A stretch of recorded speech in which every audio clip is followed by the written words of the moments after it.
All right, so I was sent a movie called The Dark Hours by a subscriber of mine by the name of Guillermo Canales. I think I'm pronouncing that correctly. He also sent me the movie Lovely Molly, as well as the movie Farmhouse with Steven Weber.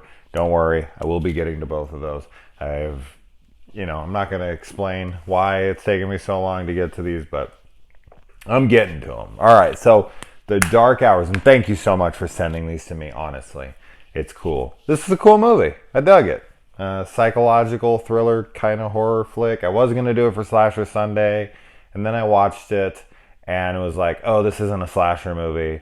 And that's why we didn't have a Slasher Sunday this week, because this was supposed to be it. So this is Slasher Sunday, technically, even though it's Monday right now. All right, well, anyway. So in the opening here, we got opening credits. Opening credits can die. They can die a horrible fucking death in hell, burn for all eternity. I fucking hate opening credits. I hate them. I fucking hate them. What's the point of them? What's the fucking point of them? Unless you're gonna make them interactive, unless do it over something. But a black screen. This isn't a black screen. This is I think it's a chart of someone's brain scans maybe or something, but it's so fucking pointless. Why do we have to have opening credits? All my favorite movies have no opening credits, like directors names and whatever, fucking Lord of the Rings, Star Wars, all that shit. Why? There's no fucking opening credits, because it cheapens the movie. It adds runtime to movies that don't need it. Fuck. Okay, I'm over it. Why opening credits on a black screen with just names and some music? Fuck that. All right. Not that there isn't good movies with that. There's plenty of them. They'd be even better without the credits. So fuck credits. They're pointless. All right. So we see that this chick is reading now spoilers, obviously. Spoilers heavy here, people. If you haven't seen the movie, check it out. It's pretty cool. It's got some twists and turns. It's about a couple that are up at their house, and the chick's sister is there with them, and a couple of people break into their house and hold them hostage. And it's just kind of a home invasion type movie, but it goes places. It goes in different directions than you would definitely expect it to go. And there were some unique things that I've never seen before, a couple things. So it was definitely a cool watch. So I recommend it. All right, so now we meet the main character here, and she is a pretty cold-hearted bitch. She has this patient who's in there. He says that if he would have pled guilty, he would only got 5 to 7 years, and he has currently been in there for 15 years, and she's giving him another year, and he jumps across the table. It very much reminded me of Terminator 2, which I watched and reviewed recently. I need to get back to Salvation and Genesis. Don't worry, I'll get there. But it reminded me of that when Silberman, right? Dr. Silberman, tells Sarah Connor that she's, we'll have another review in 6 months or whatever, and she jumps across the table and stabs him in the fucking it's just it's so cold it's hard to watch. He should have gave her the Morgan Freeman speech. Then she would have let him out. I haven't seen the movie in a while. I was just talking recently about how I think I've seen Jason Goes to Hell more times than I've seen Shawshank Redemption, and I fucking hate myself because of it. Because I hate Jason Goes to Hell, and Shawshank Redemption is a fucking masterpiece. It's just Jason Goes to Hell is unfortunately attached to a franchise I love, and I'm always constantly trying to give it another chance when I go through the series. I'm like, all right, maybe this time. Nope. It's fucking always awful. I'm never watching it again. I'm done. Unless my kids want to watch it. All right, let's stick to business here. And so as soon as... Okay, I will say this, since we're talking spoilers. I definitely guessed some things way beforehand. As soon as I saw how hot her sister was, I knew there was some fooling around at foot going on. As soon as I saw the tumor in the head... maybe 5-10 minutes later, I had suspected that it was her tumor. And before she admitted to it in the movie. And there was a couple other things, like I knew something was going on in her head because she was in the restaurant and everything went silent, and I was like, okay, that's where I put together she had the tumor, is when she was in the bar, in the restaurant, the diner with the shittiest looking fucking food, that plate of vomit that chick sells, tries to give her, oh, it's the special, and she's like trying to sell it like, oh, it's some of the best veal you'll ever have, like they come out without heads or some shit, some nutty thing. I don't know if she imagined that or what, but that was some wicked shit to tell somebody before they were about to eat a plate of your food. But yeah, when she started having these, like, her hearing went completely out and she could only hear like the sounds of inanimate objects versus people's voices, I was like, okay, that's her tumor. And then it started keying me in on like, okay, she's tripping. A lot of the shit she's going to be seeing isn't actually there. And so I was kind of already keyed in on the fact of what was ultimately going to be the reveal, that she was the killer of the movie, and this was more of a guilt thing. Which makes sense, and I like the way that all plays out. It does play to the film, and I really did like how it all did. And so she goes into the men's bathroom. This is another, or she goes into the woman's bathroom because it clearly shows it is the woman's bathroom. She sees that there's a man in the stall. And by the way, people, if you want to have this fucking whole like, oh, men in the stalls, this and that, unisex bathrooms fixes the problem. Very simple. You may disagree with me. I don't give a shit. You're wrong. But yeah, that was another moment where I was like, is he really there? This is like the paranoia setting in. She's already starting to feel things, and this tumor is playing tricks on her. I wonder if the tumor defense would actually hold up in court. I don't know. Like, oh, I'm off in the head because of my tumor. It might. She's a doctor. She could definitely argue the case pretty well. The film is super cold, just like her character. It is like muted with these like really harsh blue filters throughout, and the whole film feels like it's in like 30-degree weather or lower. If the whole film feels very, very cold, which makes sense because where their house is and outside, it's damn cold, obviously. But the film feels very cold when I was watching it. And as I said, there's just jealousy brewing from moment one. Now, at what point, what are we seeing that's actually happening? Like nothing? The diner, and then when she gets home, she just finds them cheating and kills them, and then all the rest of the movie is just what she's imagined in her head while she was plotting the death of them, which when they actually show it happening, she essentially walks in the house, sees them cheating. And I think we're seeing collections of what had taken place over the last however long, and she was piecing those things together, like reading her sister's journal and kind of getting clued in on the fact that her sister's like wearing lower cut shirts and saying that she should have blown him every once in a while and whatever. And then there's other things, like she was the husband, I think he's the husband, right? And her sister, Dave and Melody, right? That they were going off alone together, and we find out that they haven't had sex with each other since she got sick, since she found out she had the tumor, and now she's saying that it's growing. When I was looking at the movie and it was nearing the end and we get the reveal, it was like, wait a minute, so how much of that fucking shit happened? None of it? So she just, imagined it all in like 5 seconds? Like, usually you would put it together of she imagined a lot of things, but all those events were playing out. Essentially, from what I gathered, she walked in the house, she heard them fucking, she went and grabbed an axe, she hacked him up, went and shot the dog, cut off her finger, injected herself, fell into a coma, boom. It all seemed to have taken place in like 2-3 minutes, or maybe 5 minutes. but the movie, the length of period of time that this, event is happening, which isn't actually happening from what I can gather anyway, unless somebody's going to prove me wrong here. Guillermo, you're the fucking expert, right? You've probably seen this movie many times.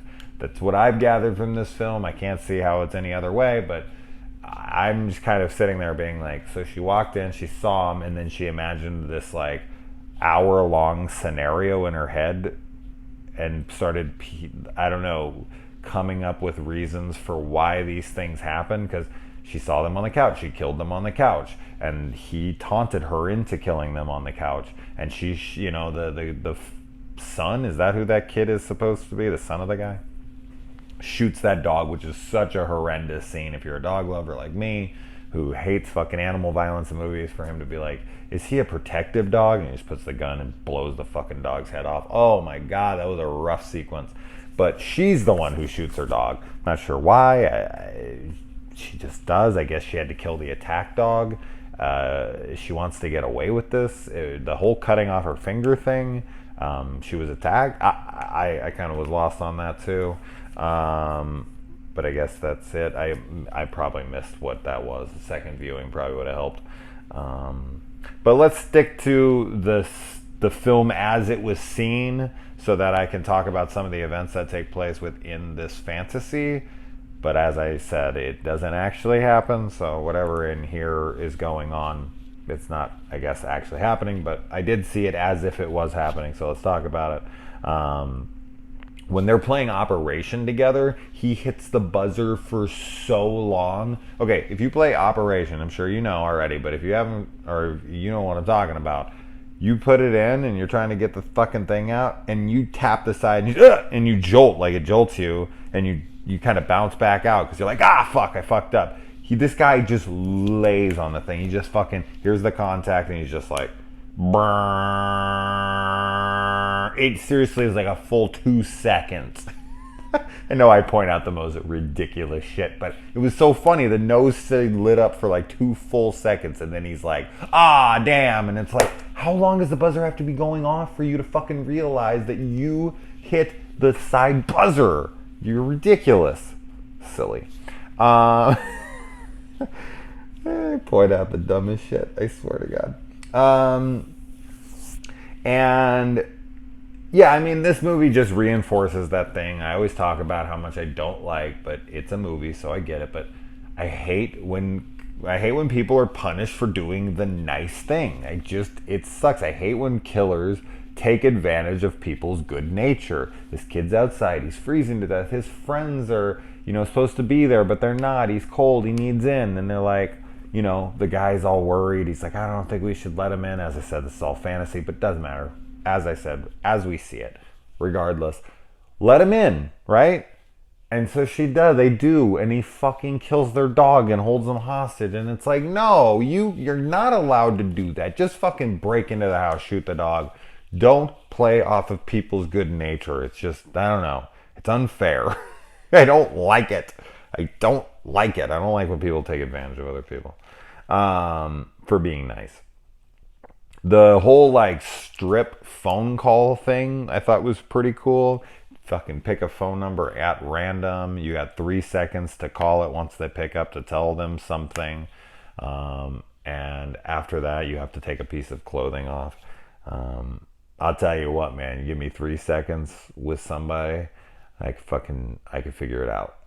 I would have a plan. I'd have a quick plan to say something that would make them at least, know that I was in trouble. What this guy says would not let anyone know shit. He like tries to go into some big long like, oh, hey, you remember me? Get the fuck 3 seconds, dude.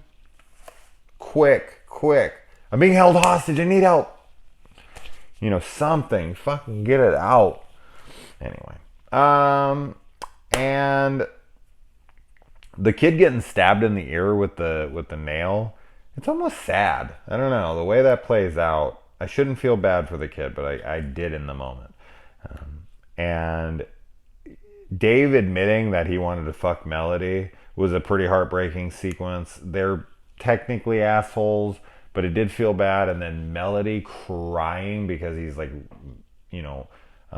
reading Yeah, he's reading it. Yeah, the diary or the journal. If you're gonna fuck your sister's boyfriend or your best friend's boyfriend, or if you're gonna fucking cheat, any of that kind of stuff, I'm not saying you should. You shouldn't. But if you're gonna do it, don't fucking put it on paper. Don't fucking write it down or put it in your computer or whatever for someone to read. That's just dumb. You're just asking to get caught. Shouldn't have done it in the first place. I'm not saying you should have, but why leave a paper trail where somebody's like, oh, here's a diary. Let me, oh, what is this? Look it up. Oh, she's trying to fuck my husband. Awesome. Dumb. Dumb. All right.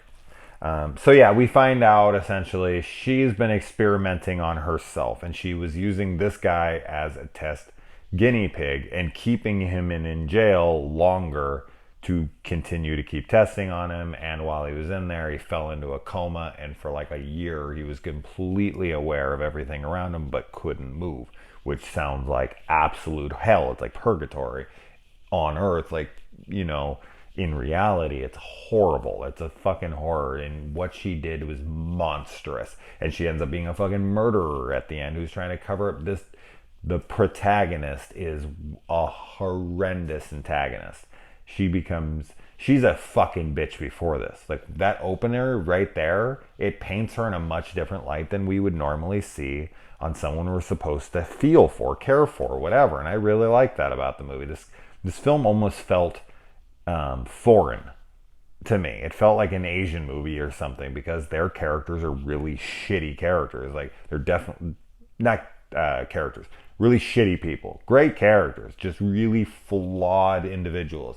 And this chick is heavily flawed. She's got fucking a brain tumor. She's, you know, manipulating the system in order to try to benefit herself, and using this guy as a guinea pig. She's killing fucking people. And she's horrible. She's a horrible, horrible human being. And I love that. I love that her character is so wretched. And we find out, it's not like she starts sweet and innocent and then we find out at the end she's a monster. No, it actually starts with her essentially being a cold-hearted fucking bitch. Then later in the film, it's starting to be revealed more and more. Like, they try to play it for more of a sympathetic feel. So you're like, bitch, aw, whore, fuck, you know? Like, what the fuck? You're just, it's kind of a mind trip with how they play her character. It's like bad, sympathy, awful. I love it. And I already talked about all that. Oh yeah, I like how the fictional killer here that she made up, he cuts this girl. Of course, I have to mention this hairdresser. He takes a fucking axe and he has a ponytail that he's holding back, and he cuts the axe off, and she just has like this perfect fucking bob. She'd have a really, really, really fucked up A-line bob. That's what it would be. It would be completely these horrendous layers in the back and be all choppy up in the back, and the front would be like all uneven. Yeah. Cutting hair with an axe while somebody holds it back, it ain't gonna lay well, okay? Alright. I don't need anyone to say that. Alright? No one needs me to tell them that, but it was like, wow. They're not even attempting. He makes Dave and Melody fuck in front of her, which of course ends up being they were just fucking in front of her. And yeah, I mean, there's other hints. She's been giving herself this drug. She has that rash on her body. And I love it at the end of this movie that she falls into a coma and essentially is in her own hell. That's what I took from it, right? She took the last shot. She fell into a coma, and she's fully self-aware like that guy was, and now she's going to be in her own hell. If that's not it, I want it to be it, so don't tell me it is. I'm just going to live in my head and hope that that was the fate that befell her, because she is a fucking horrible human being. Anyone who could shoot a dog up close in the face is a piece of shit, and I hope they fall into a fucking coma. But yeah. So, Guillermo, this is a cool movie, man. I look forward to your comments. I hope that you watch this video. I mean, it would suck if you sent me these and you don't even watch it. But hopefully you do. And now I gotta get to some other videos. So thank you for sending this to me. I will get to lovely Molly and the farmhouse soon enough. Thank you again for sending these to me. Adios.